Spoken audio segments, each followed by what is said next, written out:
अभी आप सुन रहे हैं सुमन मलंगिया एंटरटेनमेंट को। DJ Suman Malangiya presented by DD Production House, Sakri।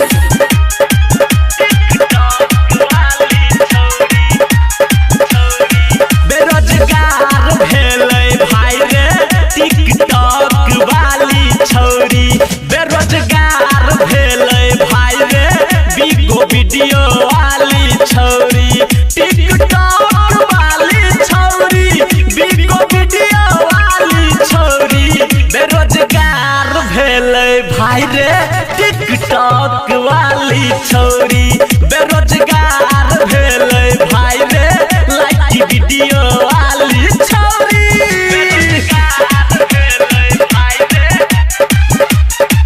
TikTok वाली छौरी। DJ good Madhubani DJ good Madhubani DJ good Madhubani बेरोजगार भेलै भाई रे लाइक वीडियो वाली छौरी।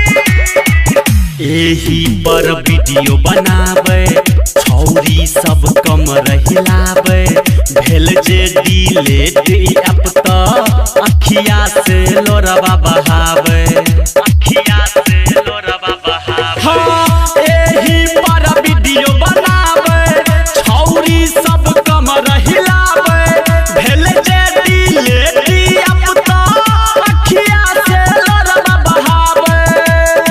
कमाई छलै रुपैया कौड़ी, कमाई छलै रुपैया कौड़ी, बेरोजगार भेलै भाई रे बिगो वीडियो वाली छौरी, बेरोजगार भेलै भाई रे टिकटॉक वाली छौरी, बेरोजगार भेलै भाई रे। क्या नाम है आपका? सुमन मलंगिया, सुमन मलंगिया। कहाँ घर है?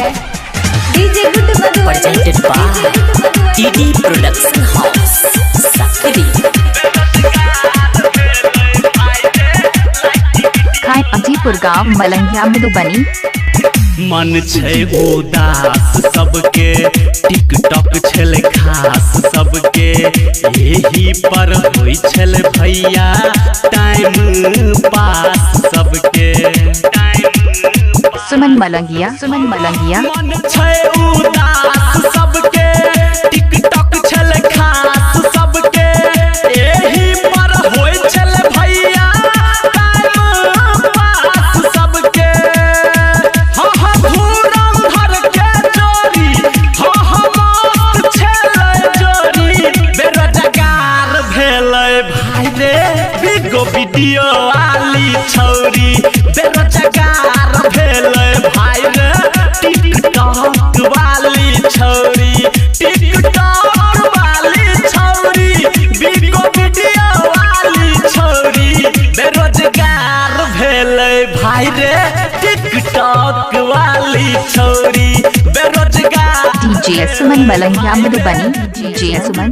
मोबाइल नंबर 8882452308 है।